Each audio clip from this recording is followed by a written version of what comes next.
Good afternoon, everyone. You are in the spotlight with Brian Gardner for this Friday, November the 11th, 2016. Good to have you all here for our second of two shows this week. Apologies for the start of the show where I just kind of was staring around. I had a speaker issue here. It wasn't registering. The volume was just not there, and I had to plug it into a different port in my computer, the headset. So I apologize for that awkward start there. Hope your Friday is treating you well. To all our veterans, hope you're all having a great day. Just want off the top here, as always, uh, mention how much I personally, and I know so many should, and they all. I mean, everybody should. Forget about so many. Everybody should. Um, but from my perspective, and I can only speak for me, but I hope I speak for everybody when I say that we appreciate everything you do for protecting our freedom, those that have lost their lives, those that um, are still living, to all veterans today, this for you. So I hope you enjoy your day, and that people come up and let you know how much they appreciate you and support you and make you. And I do hope people do that here today, because I don't think veterans get appreciated enough, and I don't think they get supported enough. We shouldn't be just be doing it on Veterans Day. We should be doing that every day, but especially on a day like today. So I hope people are letting veterans know how much they're appreciated and that they're supported. Especially on a day like today. So I hope your Veterans Day is treating you well. Happy Veterans Day to our veterans and their families. Really quickly, I mean, even though this is a football show here today, I do want to quickly mention the passing of, because we are an entertainment and sports show, even though we don't do entertainment on Fridays, but we're still going to mention this. I want to mention the death of Robert Vaughn, who many people probably know from A Man from U.N.C.L.E. He died at the age of 83 today. Wonderful actor, wonderful personality, and just a lovely man. He was an awesome Columbo villain. Just a great actor, a good man, and just another one of the. I think he's the last member of the original Magnificent Seven to pass away, as well. So just again, this year we've lost so many so many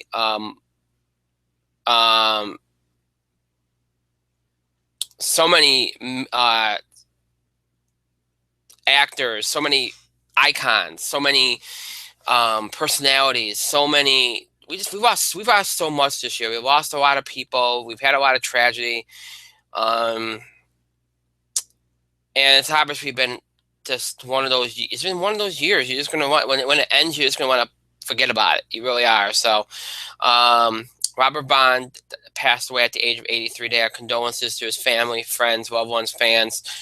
May rest in peace. Another huge loss. Huge loss. All right. As we get going here, as always, I want to remind you all the ways which you can interact and contribute to our show. Have your voice heard by emailing us at itspotlight411@gmail.com. You can also follow us and tweet us at itspotlight411. Please remember to use the hashtags, hashtag itspotlight411. Since this is a football blitz show, you can also use hashtag itsfootballblitz. Or you can create your own hashtag as long as it starts with hashtag ITS. You can do that. And also as long as it's not disrespectful or offensive. Or insulting, because again, there's plenty of that in the world. As long as that's the case and it's not anything like that, then you're fine as well. So you can also find us on Facebook. Just search for In the Spotlight 401 on Facebook and make sure you like our page upon finding it. All right, this is our Friday football blitz show. We'll do what we always do. You all know the drill. We will look back at last week in college football and the NFL, look ahead to this week in the college football and NFL. As we started last week, we'll take a look at the college football playoff rankings. Last week, we brought back our football mailbag. I think we did quite a few, which was the segment where we addressed questions and comments related to all things football, NFL or college football, whatever, either way. So we brought that back last week. We'll do a little bit with that today. We probably won't do as much as last week, only because what we do with that segment is heavily dependent on what I happen to find that I think is worth talking about, and what you all send in as well. So pretty much 99% of it is what you all send in, unless I see something that I think is worth bringing up. So uh, you know, there isn't a whole lot. Wow. Okay. So apparently my tweet went through in Portuguese. Interesting. Uh, interesting. Oh well, I guess we'll be bilingual. That's kind of funny, but yeah, my co-host for the primetime shows just noted to me that I came through in Portuguese. So, but yeah, we'll do a little bit with the mailbag segment at the end. We'll do a little bit with the mailbag segment at the end. And then we will, that'll be it. That'll be the last thing we do.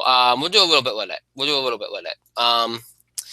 Not as much as last week because I just again the content is just not there like it was last week. So again, that's the way it's gonna be, and that'll be the way it's gonna be. Some weeks we'll do a lot with it, and then there'll be some weeks when we don't do a whole lot with it. It just depends on what kind of week it is. So we will do that. We'll address some questions and comments from all of you about the NFL, college football, all that at the end of the show today as well. So pretty standard football blitz show here on this Friday.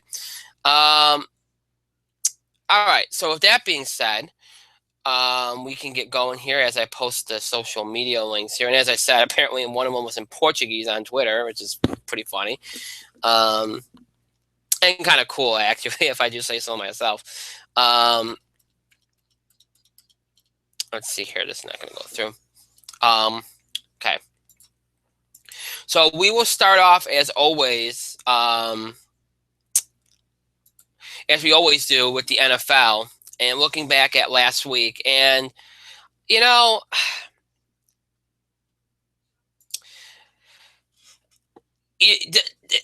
this is kind of turning into a kind of a surreal season.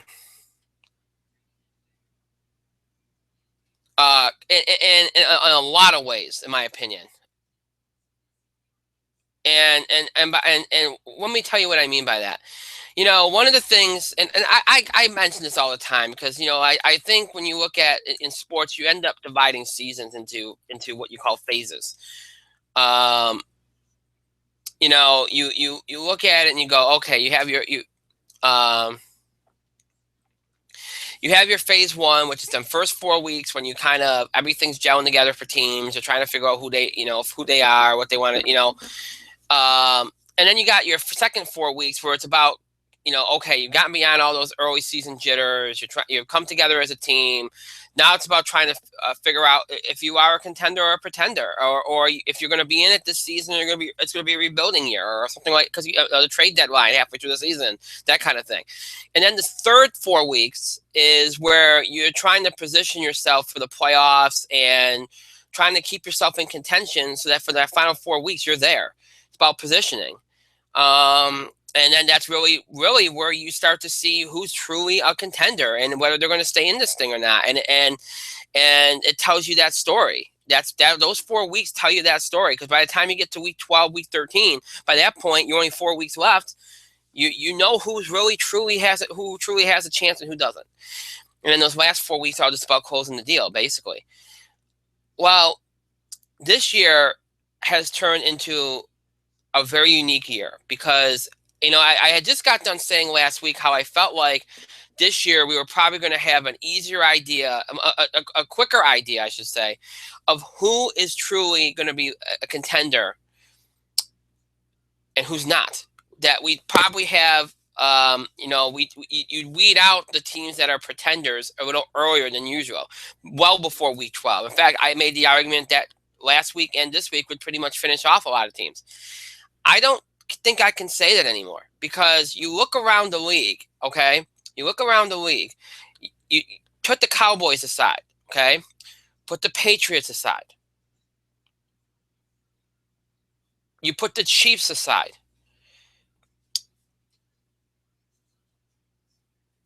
You put the Broncos and the Raiders aside. You put those teams aside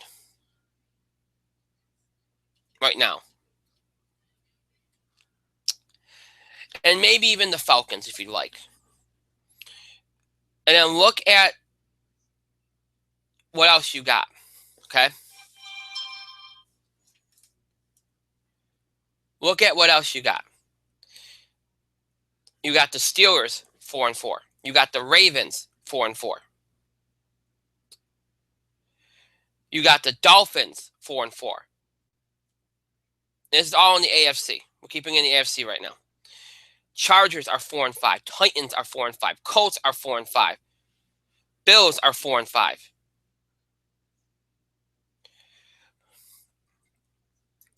Bengals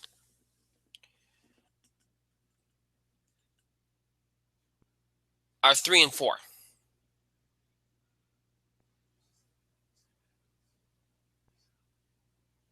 Look at that picture. Look at that playoff picture.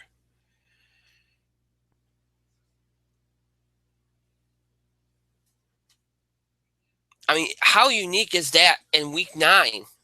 Coming out of week 9, I should say. Pardon me. How unique is that? And you got the Texans. I mean, nothing. So much unresolved. That's a massive playoff picture just for the AFC. Now, when you go to the NFC, take a look at the NFC.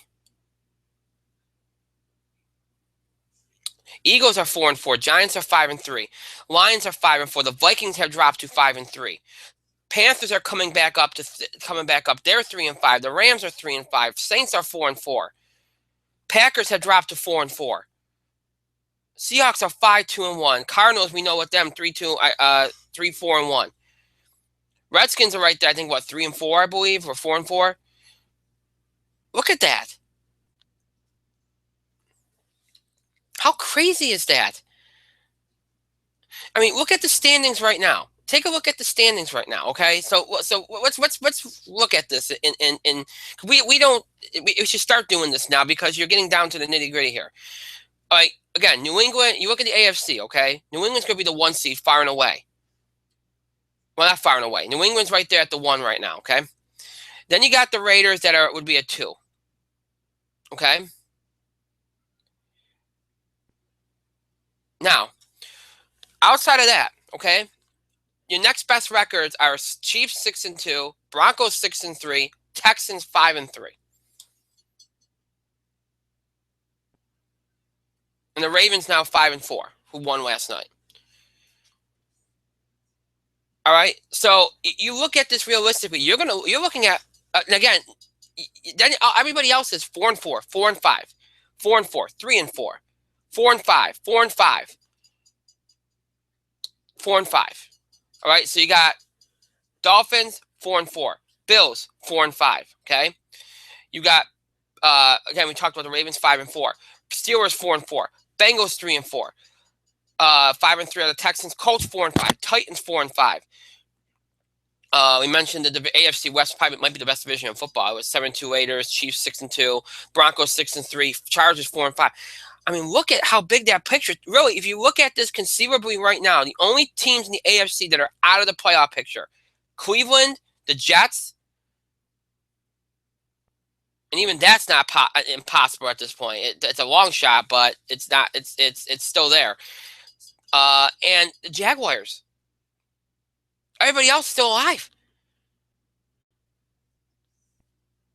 Really, the Jaguars and the Browns are the only 2 teams that are like completely out of it. The Jets have a very, very big long shot, but still, realistically, they're still in it. And you go to the NFC. Everybody in the NFC East is in it. I actually put Cowboys side, they're 7-1. Giants are 5-3. Redskins are 4-3. Eagles are 4-4. In the NFC North, again, all but one team. Vikings 5-3, Lions 5-4, Packers 4-4, Bears are 2-6. They're the only team that's pretty much out of it. Look at the NFC South. Everybody's in it. We thought the Buccaneers were done last week. I mean, with their injuries, they might be. But look at this now. The Falcons are 6-3. Okay, great. Saints are 4-4. Buccaneers are 3-5. Panthers are 3-5. NFC West 5-2, 5-2-1 the Seahawks, 3-4-1 Cardinals. Rams are still alive at 3-5. Only 2 teams realistically in the NFC are out of it, and that's the 49ers and the Bears. So add that up. 49ers, Bears, only 2 teams out of it in the NFC. Browns, Jaguars, only 2 teams truly out of it in the AFC. 4 teams in all of NFL are completely eliminated from playoff contention as we head into Week 10. 4 teams. You can make the argument for 5 in regards to the Jets if you want, but again, there's still real. You can see a chance there if you want to. How insane is that? And that's really what that. And I'm bringing this up because that brings you back to last week. Because going into last week, yeah, there was all these teams were still alive. Yeah, it's very true. But you didn't, in a lot of ways, you didn't think too many of them had realistic shots. Now you do. I mean, that's the difference in a week. I mean, after that, I mean, you look at, like we talked about last Thursday night football game where the Falcons and the Buccaneers. We thought the Buccaneers were done, but they're not. Because the way the rest of the league look. Let's keep an eye on the NFC and what happened in the NFC last week. Because we're going to start going by league now. It can make things easier. Okay, the Cowboys did their thing against the Browns. There's not anything to talk about there. Okay? All right. Giants beat the Eagles. That sends the Eagles down to 4-4. It sends the Giants a little bit. But again, the Giants are at 5-3. Now, it's a big win for the Giants. A tough loss for the Eagles. But again, they're only 4-4. All these teams outside the Cowboys are in a game of each other. But just by beating the Eagles, it gives the teams that were behind the Eagles maybe either a leg up on them, they get ahead of them, or it keeps the Eagles down with them. Lions with a big win in overtime against the Vikings. And the Vikings have had 3 awful weeks. Their 3 awful weeks have kept teams like the Lions and the Panthers and all these other teams alive.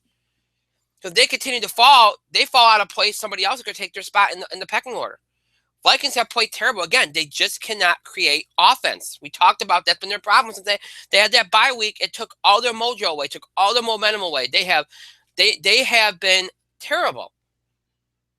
Defensively, they're doing their thing. It was a better week defensively for them, but they're relying heavily on running the ball. If a team stops them from running the ball, then they're done. They're getting nothing out of Bradford anymore. I mean, it's the Vikings are a team that looks like they could spiral right out of control. They're starting to look like that team that we expect them to look like with all the injuries. And the Lions are taking advantage of it. They're now at 5-4. They have a very good shot right now. Very good shot. So again, with the Vikings falling, Lions ascend up to the ranks with them, and the Lions get ahead of a team like the Eagles in the pecking order. Panthers with a big win over the Rams, 13-10. An ugly game, but that's what the Panthers do. Sometimes they win ugly. That's what they have to do. They've stabilized themselves. They're back in mix. You look at them. They've tied the Rams in the pecking order. They're moving up the line. The Saints are right there at 4-4. Falcons are at the top at 6-3. But again, they're there's some games left here. They can, kind of moving their way up. Saints, weeks ago we pretty much left them for dead. They're now at 4-4 after they just destroyed the 49ers in the game they had that they should win, 41-23. They're now at 4-4. You look at them. They're right there with the Eagles now. A game behind the Giants. Right up there with the Redskins. And the Packers. Right in the mix. Again, up there in the pecking order. Packers with their loss to the Colts. 31-26 in a season-saving win by the Indianapolis Colts. Season-saving win. Devastating loss for the Packers. Their offense just had no rhythm. Their offense is really struggling. Defensively, I think you like what you're seeing. This offense, we had no rhythm. And that's been their problem. Again, it's like I think this is a similar problem they had last year where they just struggled offensively at times. Last year they had injuries as an excuse. What's the excuse now? Colts defense isn't good enough to sustain you like that. It's just the Packers. The Packers look like a team that's overthinking everything they do on offense. They do. They look like a team that's overthinking everything they do on offense. But, in the broad stream of things here, Packers are down to 4-4. That's the only thing that's kept the Vikings from falling completely out of first place, is that. So again, Packers fall. Seahawks beat a very game Bills team, and there's a lot we can talk about in that game on Monday Night Football. 31-25 Seahawks win, big win for them at home. Terrible officiating. The Sherman, there should have been roughing the kicker. That was an awful call. I'm not saying that's why the Bills lost. Didn't help. Seahawks offense needs to be a little bit better balanced, but they got the job done. And it was a well-played game, a very good game. If you're the Bills, you did everything. I thought the Bills played very well in this game. Just didn't do enough. Just didn't do enough. We'll talk more about the Bills in a minute, but Seahawks pushed themselves out in front here. But again, not out of the realm. Not out. I mean, they're 4-0 at home. Not out of the around. Not out of the range of the Cardinals or even the Rams. But they get themselves forward here. So you look at this. Outside of the Cowboys, nobody's broken away from the pack. Now what you're seeing is you're going to have a playoff field here in the NFC and in the AFC, and I'll talk about that in a moment, where week to week you could go from here to there. And it's going to be those teams that maybe it might be, look, at this point, if you rattle off 3 in a row, that might be enough to get you in both leagues. And that's I mean, it's about stringing wins together. It really is. If you string some wins together, you're probably in good position. If you don't, then you're going to be with the pack, and it's going to be about really it might just be who wins that last game, the way it's playing out. So we've talked about the NFC and the AFC. As I mentioned, the Bills were a tough loss. That pushes them further down the pack. We mentioned the Colts. With their win, that pushes them up in the pack. They're right there with the Bills now at that 4-5 level. The Steelers-Ravens game was a huge game, obviously a tremendous rivalry game, and it lives up to its hype every single time. It's funny that we're talking about the Ravens' defense is underrated, but it's been underrated this year because it's kept their season alive. Their defense is the reason they won. They got just enough out of their offense. Steelers were rusty on offense. Ben's still kind of not all the way there yet. But again, just a good win for the Ravens, 21-14. And the Ravens now are going to find themselves in first after they beat the Browns last night in a game we're not going to talk about because that's just any game with the Browns, you should win at this point. So Ravens all by themselves in first place, a team that we thought was done right there. So there you go. See how things can change in an instant? Steelers now are in some trouble, But again, no, Ravens are not breaking away. They're only a game up on the Steelers. I think they're only 2 up on the Bengals. So nobody's broken away yet. Chiefs handled their business against the Jaguars. Chiefs have broken away.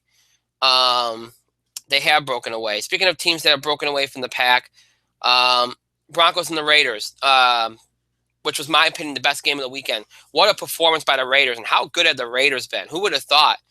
They've been better on the road, but they got the job done at home, 30-20. Great defense. Offensively, were strong. Broncos played a good game. Just didn't do enough. That's really all you can say about it. Just didn't do enough.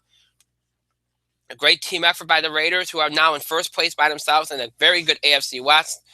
Broncos are still 6-3. Again, they've kind of broken away a little bit, so you're not in any danger there. You got the Chiefs there. There's a very real chance with the way things are playing that. And I think if you're in the AFC, you worry about this a little bit. And in the NFC, you might be worrying about this from the NFC East or the North. There's a real chance that you might get 2 wild cards out of those divisions, the way it's playing out. But we'll see. But big win for the Raiders, and it's a tough loss for the Broncos, but right now they're okay. Both those teams are broken away. The Chargers are kind of hanging on. They got a big win over the Titans, 43-35. Some big win late.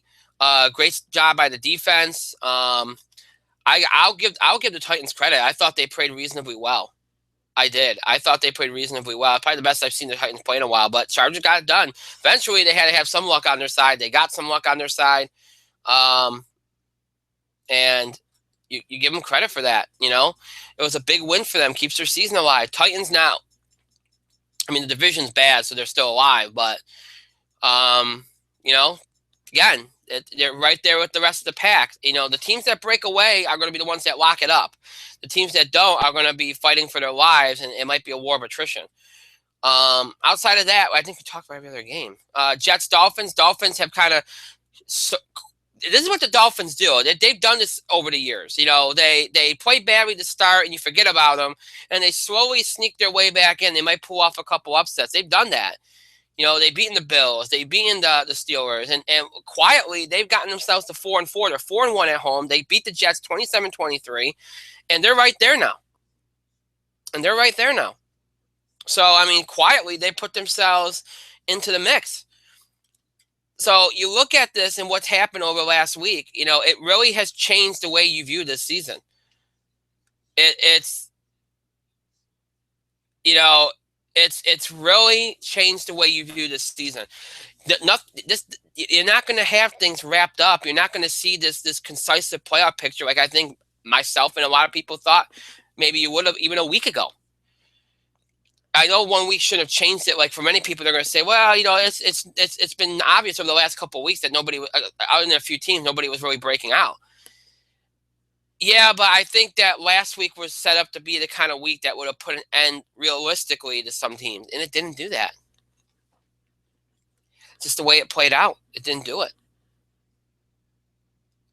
And that sets us up. The Bears, the Bengals, the Patriots, the Cardinals, the Redskins, the Texans had byes last week. That sets you up for week 10. And last night we got week 10 underway with the Browns and the Ravens, with the Ravens beat the Browns in dominant fashion, 28-7, putting them in first place all by themselves. Got no surprises there, not any much to talk about there. So, you got the Ravens now in first place, but again, not pulling away. Only a few teams have pulled away. And, as I've said, if you're a team that rattles off maybe 3 games in a row over these next couple of weeks, that might be enough to get you in at this point in some respects. So this week sets up to be there's a number of matchups between teams. Again, there's only like 4 teams that are truly out of it that give you the potential to get ahead in the pecking order. That's going to be the theme over these next couple of weeks. And obviously positioning is always a theme in these third 4 weeks, this third phase of the season, but it's even more so now given the way things are materializing. So let's go over the games. Again, Ravens won last night, 28-7 over the Browns. 1:00 p.m. game on Fox this Sunday from Nashville, Tennessee. 4-4 Packers, 1-2 on the road. 4-5 Titans, 2-3 at home. I think this is more of it's not necessarily a must-win for Tennessee because of the way the division is played. And not necessarily even for the Packers really either in theory, but I think it's more of a must. In my mind, though, I look at it as a must-win for the Packers from a psyche point of view because of the way they played over these last couple of weeks. And this is a game that they should win. They're so much better than the Tennessee Titans. So this is a game that I think they need to win. Or who knows where they're going to how derailed this is going to be for them. So I'm taking the Packers here because they're just a better team. But this, look, the way they played, who knows? 1:00 p.m. Eastern game on Fox from Landover, Maryland. You got the 5-3 Vikings, 2-2 on the road at the 4-3-1 Redskins, 2-2 at home. I like the Redskins here. I honestly think the Vikings are done. I do. I think, sometimes I might be making this way too simple, but sometimes a bye week can destroy you.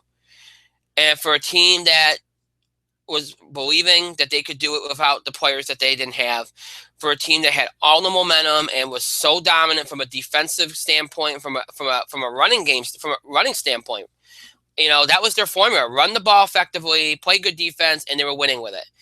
Well, and now that they come back from the bye, they have just never looked the same. They have been, they might be able to play good enough defense, but they can't run the ball effectively, which means they won't be able to score. And you're playing a team in the Redskins that has a very good defensive team, and offensively, if they're on, they can be downright explosive. I like the Redskins here because I do think the Vikings are spiraling out of control. I think the Vikings are done. I do. So I like the Redskins here. 1:00 p.m. Eastern game from Tampa, Florida. 2-6 Bears, 0-4 on the road. 3-5 Buccaneers, 0-4 at home. If Tampa wants to keep their chances alive here, and they do have a chance. It's not a big one, but they have a chance. Then they got to win this game. The Bears are out of it. They're playing for pride. You can't take them lightly. They're getting a little healthier, the Buccaneers. This is a game that they have to win if they have any chance. If they lose this game, I can honestly say, if they lose this game, I think they're done. But this is a game.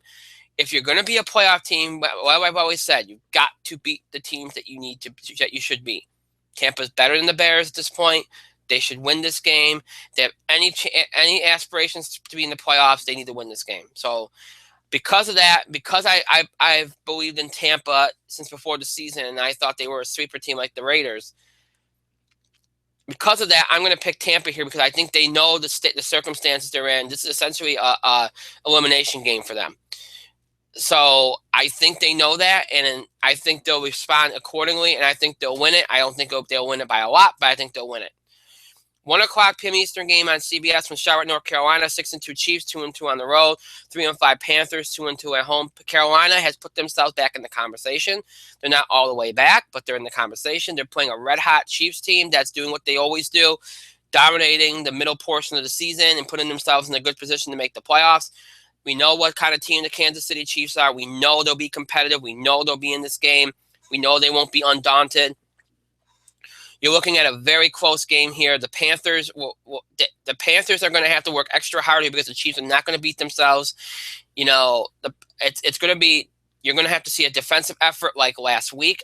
You're going to have to see a better offensive effort. They're going to have to run the ball effectively, and they're going to have to and Cam might have to run the ball himself a lot because the defense is going to be strong in this game for them. They're not going to get open opportunities downfield like they probably would want to have against a team like this to kind of open things up. You're not going to get that. You're just not. So this might be a game where you rely heavily on Cam and you rely heavily on the running game. And if they can be effective there, they can win this game. Honestly, though, I don't see it. They're banged up. There have been times this year where their golden goose, which is their defense, has struggled. I think they've been radically inconsistent. They've lacked focus at times. I'm going with the Chiefs here because they're the more steady hand at this point. They're the more steady team at this point. I do anticipate a close, ugly kind of game here. But I like the Chiefs because I think they're just steadier at this point. And I think at this point in the season, that matters quite a bit because so much is on the line, and if you're steady, you can handle that kind of pressure. If you're not, makes it a little more unpredictable, makes it a little more difficult. So Chiefs for me in that game. That's who I'm going with, Kansas City. 1:00 p.m. Eastern on Fox from Philadelphia, PA. You got the 6-3 Falcons, 4-1 on the road at the 4-4 Eagles, 3-0 at home. Tough draw for the Eagles here. This should be a great game.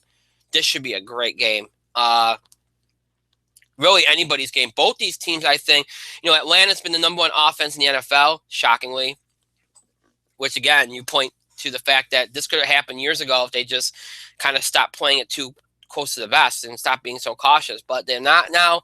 They've opened things up. They've had a phenomenal year. They do have a little bit more in the way of explosiveness than I think the Eagles do on offense. I think that's probably the only difference. Otherwise, I think these two teams are very similar, I should say. Wow. Woo. Thank God it's Friday. Very similar, I think these two teams are. So I do think this is going to be a very good, close, competitive game. I'm going to go with Atlanta only because I do think in situations like this, when you're literally nitpicking the difference in a team to figure out who has the advantage, you look for the littlest of things, and explosiveness is not usually a little thing, but in this case it is because I think the Eagles have playmakers, maybe not playmakers that can kind of offset it a little bit. But again, even though it's in Philly, I do think Atlanta has I think the explosiveness that they've shown on offense this year is a very big deciding factor in a lot of games. And in a game like this, where it's going to be very, very close, and really, it's going to really be a battle the entire game. Hard-nosed football, back and forth. In that case, in those kind of cases, explosiveness, athleticism, the ability to get the ball downfield, move the ball effectively. And when you have two players like Ryan and Jones, and the way they've been this year, and Freeman, the way Atlanta's offense has been this year, and the way that they're moving the ball so effectively, when you have that, that's something in a late game, in a back and forth kind of game late, you really, really, really like, and it's very hard to stop. So I'm going with Atlanta here. What should be a very good game. 1 o'clock from Eastern game on Fox for East Rutherford, New Jersey. You got the in MetLife Stadium. You got the 3-5 Rams, 2-2 on the road, 3-6 Jets, 1-2 at home. If the Jets lose this, they are done. Their very faint chance is gone. If the Rams lose this, I think they're probably done. I do, and this really is kind of a crapshoot too. This game will probably be a very close game too. Very evenly matched teams. Both good defenses. Both teams struggle offensively, particularly at the quarterback position. Very equal game. It really is going to come down to just who's surprised. Really, it comes down to, in my mind, offensively, which team can actually score the ball effectively. I mean, if you can move the ball down the field, who moves the ball down the field, who scores the ball, that's the key. And I know that sounds really, really dumb, but that's the truth. Both these teams struggle to score. Defensively, you know they're going to do good things. You know that. To me, it's just going to be things like time of possession, which team moves the ball effectively, and gives themselves more opportunities to score. The team that does that will win the game. I've seen the Rams beat better teams this year, so I'm going to go with the Rams. Because, again, I feel like they've beaten better teams. But that's really the only reason I'm picking the Rams, to be honest. 1 o'clock from Eastern game on CBS from New Orleans, Louisiana, Superdome. It's the 6-3 Broncos, 2-2 on the road. At the 4-4 Saints, 2-2 at home. The Saints have played their way back in it. We know they're a dominant force at home. Not so much this year. They're 2-2. Broncos are coming off a tough loss. This is an interesting game because we know the Broncos defense. We know they like to go after the quarterback. If they do their thing, then they're going to win this game because they're going to be able to shut down the Saints. You know, again, if you get to Drew Brees, the Saints are done. You know, yeah, they can run the ball okay enough, but Denver's going to be able to score on the Saints defense because we know their defense isn't very good. We know that. So really, if the Denver defense gets to Drew Brees, like they like to get to every quarterback, then I think this game is pretty much Denver's to lose. And even in their worst weeks, the Denver defense gets to the quarterback. And Drew Brees is the key to this whole thing. He makes the whole machine run. And if he's uncomfortable, if he's getting hit, if they can't get into an offensive rhythm, the Saints are going nowhere. So, again, you're facing a defense that specializes in doing things like that. I'm going with the Broncos here. I'm going with Denver here. 1 o'clock from Eastern game on CBS from Jacksonville, Florida. 5-3 Texans, 0-3 on the road. 2-6 Jaguars, 1-3 at home. Texans are coming off a bye. It's a must-win. To me, it's a must-win for them because this is a team, even though Jacksonville's been much improved this year, and they were a team that early in the year we thought could do some things this year, this is still a team that the Texans should beat. Even if you don't think the Texans are as good as some people think, this is still a team that they should beat.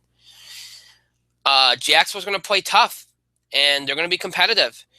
And Houston better be ready. And they're coming off a bye. We all see what sometimes byes can do to you. Look what happened to the Vikings. So this is a game that if they, again, this is a game, if you look at it if you look at it from the Houston perspective, you're going to be looking at this going, we have to win this game. This is a team we should beat. If we have any chance to win this division and not get caught by the Colts or the Titans, we need to win a game like this. I haven't liked the way the Jaguars have played the last couple weeks. I think they kind of look like a team that's just kind of reeling at this point. I do think they'll give you a little bit of a better effort in this game. And I do think they'll keep it close, but ultimately I think Houston will probably pull it out late. So I'm going with Houston here. 4 o'clock window of games, 4 or 5 p.m. Eastern on CBS from San Diego, California. 4-4 Dolphins, 0-3 on the road. 4-5 Chargers, 3-1 at home. A game between two teams that really nobody I think nobody thought would be in it at this point, but they are. Whatever team wins gets a nice little leg up in terms of the so-called playoff pecking order here. Dolphins have played very, very well, just not on the road. It's been their been home games that have helped them out. Chargers have played very well at home, and have had a couple of big wins in recent weeks. I think the Chargers have more momentum here because they're at home, they beaten better teams. And I take that back. I think they both beaten the same kind of quality of teams. But look, the Chargers are at home. Dolphins struggle on the road. Being at home gives them a little bit more momentum. Both teams have momentum, but I think being at home gives you a little bit more momentum. I like the Chargers here in a close game. Of course, every Charger game seems like it's close. I like the Chargers here in a close game.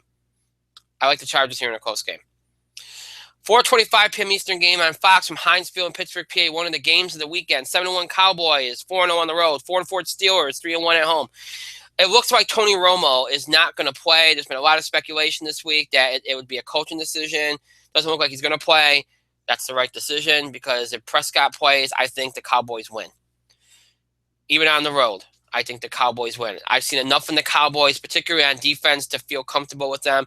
They move the ball effectively with Elliott. Their defense has been good. I like the Cowboys here. I really, truly do. If Dak Prescott's the quarterback, I like the Cowboys. If Romo is, it's a little bit more of a toss-up. The Steelers are not playing really well right now.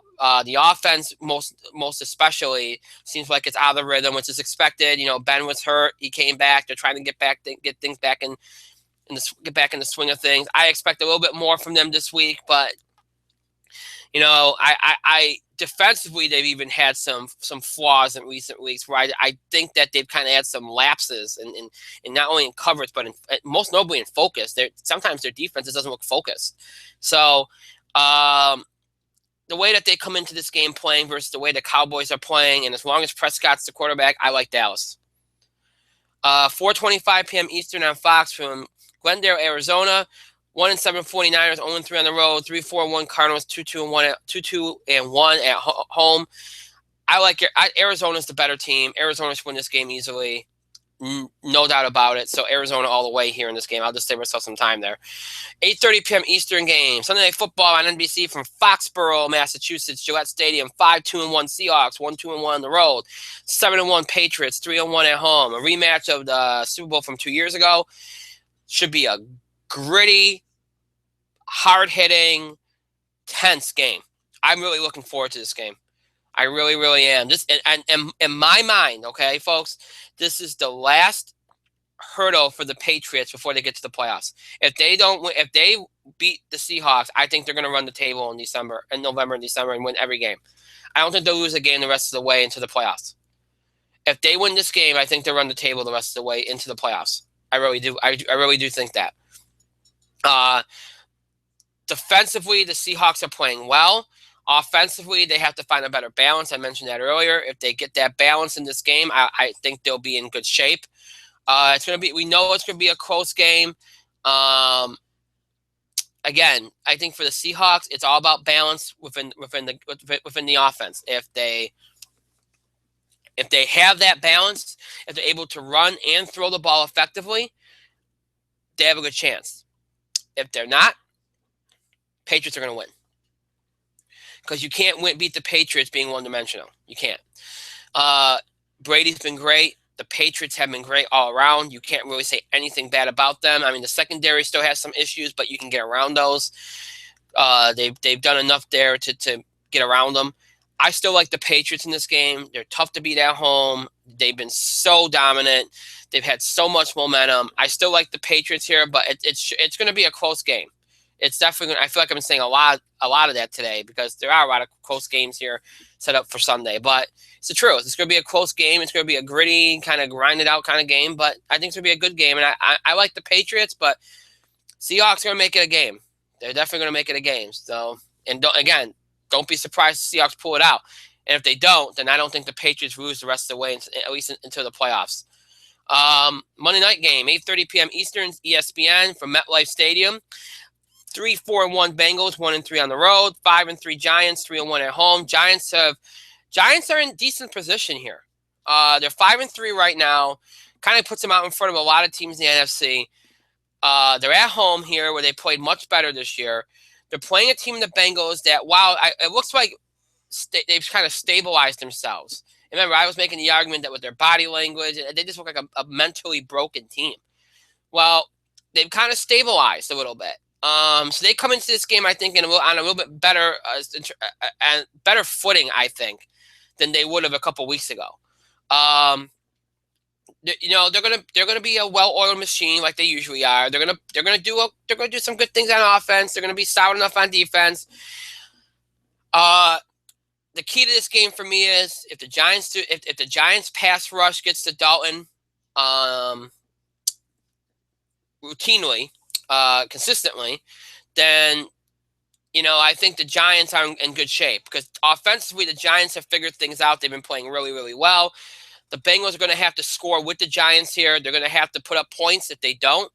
And if they don't, I'm going to give credit to the Giants pass rush because if the pass rush is doing its job, then scoring's going to be scoring's going to be vastly limited for the Bengals. But if the Giants pass rush is getting to Dalton and Cincinnati is not able to keep up with the offense of the Giants right now the way they're playing, then I think the Giants win this one easily. And I am picking the Giants. I like the way the Giants are playing right now. So I'm going with the Giants here, especially at home, over the Bengals. Bills, Lions, Colts, Raiders, all with buys. The Raiders and Lions probably don't want buys, nor do the Colts probably, but the Bills probably do at the way that things have been going for them. So that's the story in the NFL. Should be a very interesting week. A lot of close games, a lot of games between that might have playoff implications. Should be a very good Sunday across the NFL. From the NFL now, we go to college football. And we'll start as we always do here with the latest college football playoff rankings. And no surprises really. We dropped A&M out of the top, which I think that was expected, obviously. Washington moves to 4, which I think is where they should be anyway. Ohio State moves to 5. Louisville moves to 6. Wisconsin moves to 7. A&M moves to 8. Auburn stays put at 9. I think that's fine. I don't have any problems with any of that. I think that's the way it should be. There was other movement. Penn State moved up to 10. Oklahoma to 11. Colorado to 12. Oklahoma State to 13.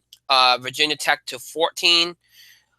Utah to 15, West Virginia to 16, North Carolina to 17, and Florida State to 18. Nebraska dropped all the way down to 19, which might finish them off. That's a huge drop to have this late.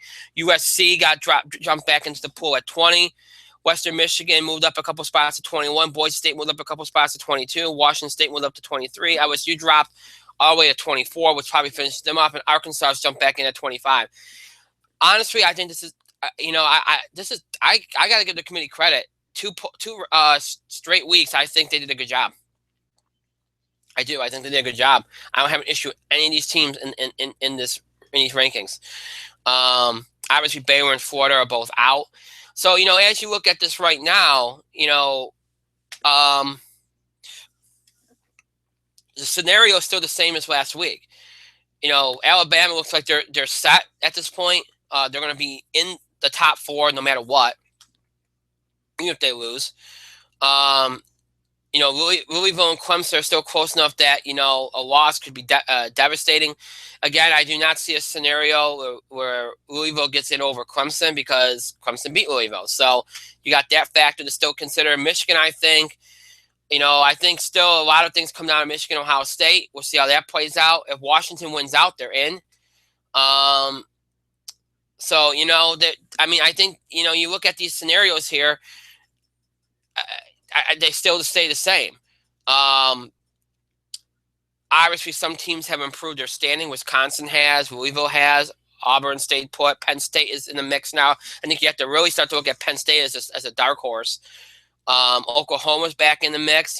Colorado's a team I like a lot. So, some of these teams improved their standings and are kind of getting into the conversation as serious threats now, including Auburn.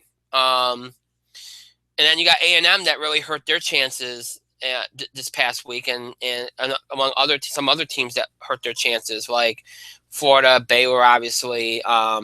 So Nebraska, a big one. So the scenarios for the most part though are generally the same as you go into this weekend. And much like last week, there isn't really a whole lot of big games going on. There just isn't. Um, as you look around, you look at week 11. We're not going to look back at last week because there really isn't anything to really look at. Other than what happened with Florida and Baylor, which sometimes, as far as last week goes, a lot of times those beats come into play, those topics come into play when looking at the rankings. So I'm not going to belabor the point by looking back at last week. We'll look ahead, we'll look at what we got coming up this weekend, and really, there's not, Western Michigan already won their game, Utah already won their game, Duke beat North Carolina. That's huge, because that definitely finishes off North Carolina. So, I mean, you got West Virginia, Texas, which, I mean, West Virginia still has a decent shot, but so I guess that matters somewhat, but that's not that big of a game. Baylor, Oklahoma is a big game. Baylor can definitely get themselves, I mean, look, Baylor needs a miracle to get back in it, but if they beat Oklahoma, that probably shoots them back up into the top 15. So, that'd be huge for them. I think Oklahoma wins that. It's a moot point anyway, but, still, it's worth checking out. Penn State, Indiana. Penn State has to win. They have to just keep winning, and hope that other teams drop in front of them. They should win, but that game worries me a little bit if I'm a Penn State fan. I think they'll win it though. Wisconsin's going to win. That's not a game. Auburn, Georgia is Auburn, Georgia is going to be a game to watch. 3:30 p.m. Eastern, CBS. That game's going to be tough for Auburn. Again, Auburn needs to win. They need to win if they have any chance. They cannot. I mean, they're 7-2 already, so they cannot afford a loss here. I mean, I think Auburn will win it, but I don't think it's going to be by as much of a margin as people think.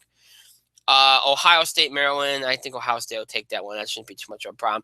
Pittsburgh, Clemson's a good game. 3:30 p.m. Eastern, ABC. I think Pittsburgh's going to give Clemson a good game. I do. I think Pittsburgh's going to give Clemson a good game. I expect Clemson to eke it out, but that game worries me a little bit for Clemson. Virginia Tech, Wake Forest, Louisville. I think Louisville's too much. Wake Forest 6-3. I think Louisville's better than that. I think Louisville wins that one. Virginia Tech, Georgia Tech. I don't think it's going to be much of a game. I think Virginia Tech will be okay there.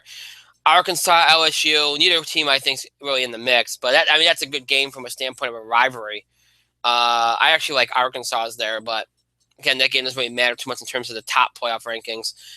A&M should beat Ole Miss. I don't think that's going to be much of a game. USC, Washington, 7:30 p.m. Eastern on Fox. That's from Seattle. That's a good game. Again, Washington needs to win. They need to win out, and USC's back in the mix. They see a path that maybe they can look. Maybe they can make a last ditch Cinderella run here. They see a path. Well, if they beat Washington, that probably puts them near the top 10. This is their if they have any chance to make the playoffs, this is their chance right here. This is their opportunity to get themselves firmly into the conversation if they can beat Washington. This is their chance. Minnesota, Nebraska, a game that Nebraska has to win if they want to stay in the mix. Minnesota's no slouch here. They're going to be in that game. I think Nebraska wins, but I think that game's going to be a pretty competitive game. Michigan's going to beat Iowa, so I don't worry about that. Colorado, Arizona, I don't worry about that game. So, that's other than the games I mentioned, nothing else really big. I do expect coming out, obviously we already had one upset with Duke beating North Carolina. I don't expect too much in the way of upsets. I think that for the most part, other than a few shifts here or there, the status quo will probably be maintained. I think next week's rankings will look a lot like this week's. I don't expect any big upsets or anything like that. Next week might feature a few. Louisville's got Houston. Next week, that might be an interesting game. Oklahoma, West Virginia. Oklahoma State, TCU. Washington State, Colorado. Let's see, what else? Ohio State, Michigan State, even though Michigan State's way out of it, you still have to take them seriously. Florida, LSU. Let's see what else is on tap next week. Yeah, well, okay, so not really a lot next week, but some games that I think are worth noting. So, you're kind of it's really interesting. It's kind of like you're in this part of the season where okay, you got the playoff rankings, but you don't have as many good matchups as you had in September and early October. But hey, it's the way it goes. It's the way it goes. But as we go into next weekend, I think the rankings for the most part will stay the same, and we'll talk more about next week when uh, we get to next week. But I think even after next week, a lot of it will be the same. So, all right, so that's the state. That's the state of college football as we go into week 12. I mean, week 11, I should say. So some interesting things. A couple interesting games. Not not any really big ones, I don't think, but still, it's a couple interesting games. All right, so before we wind down, we'll look into the mailbag here and see what interesting comments or questions you have all had regarding the NFL and college football over the last week. Let's see here.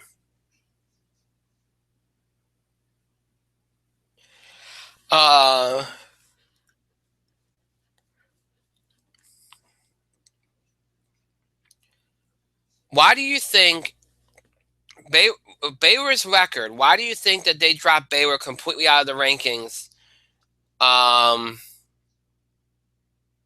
Okay, that's a better. Considering Baylor's record, why do you think they dropped Baylor completely out of the rankings in this week's playoff rankings? I don't know.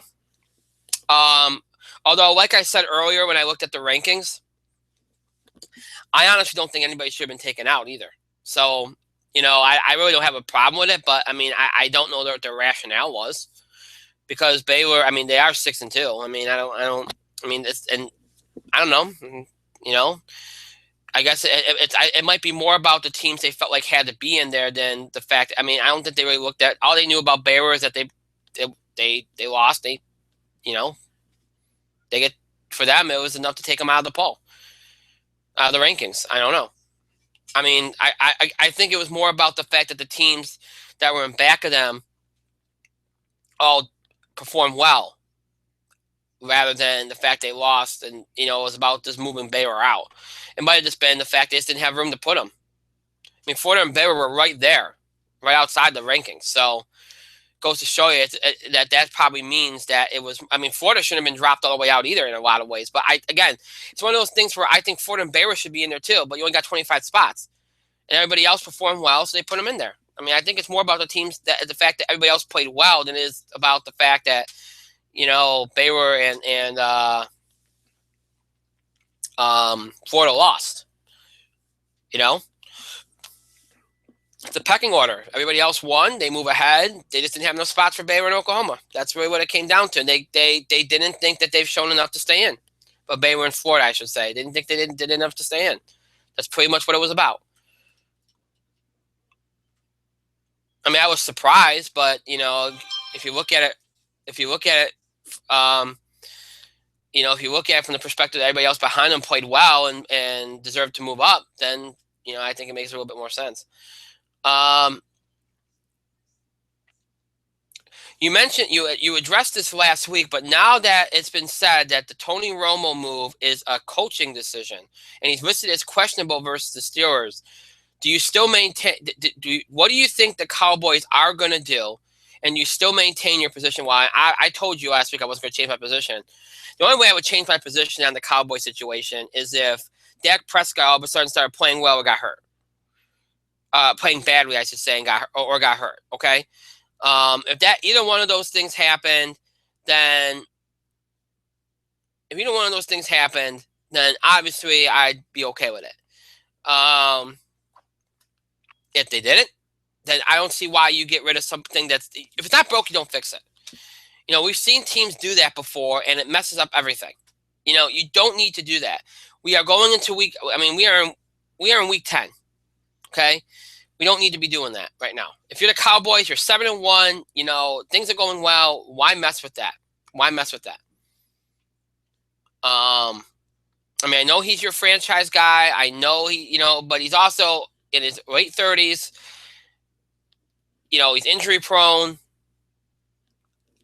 I don't think there's an argument to be made here. I think you do not play him over Prescott at this point. You just don't.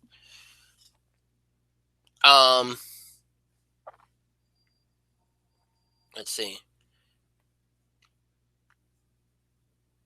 What do you think about the state of the Cleveland Browns? Do you think they will win a game this season? No, I don't. Look, they were the first team since 2011 to use 3 quarterbacks in a game. They have a mess at the quarterback position. They're just a mess. This team just can't get it right. I mean, they just can't get it right. A couple of years ago, they finally looked like they had potential. They looked like going in the right direction, and then it just went down the tubes again. I don't know what to say. I mean, they just can't get it right. They really, really can't. They just can't get it right. Oh, here's a good question. I kind of mentioned this earlier, and this will be the last one we do because again, there's not a whole lot.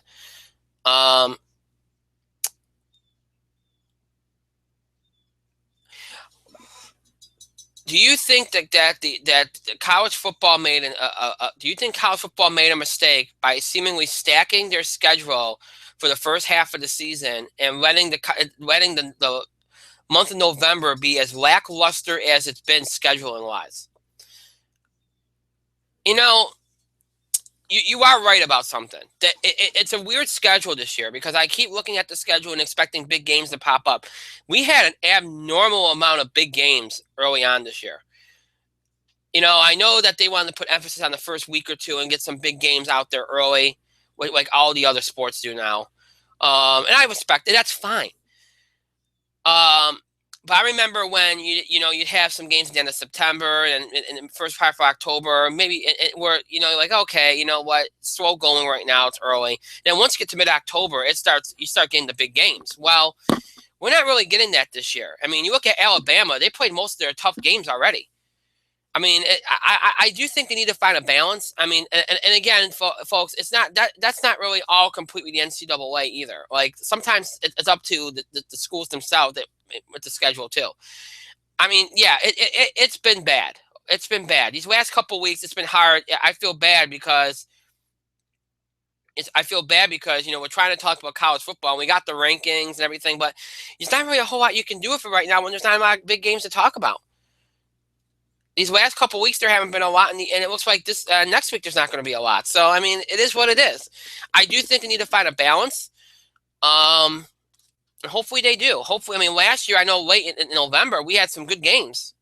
So, I mean, it's not like this every year. It just happened to fall like that this year.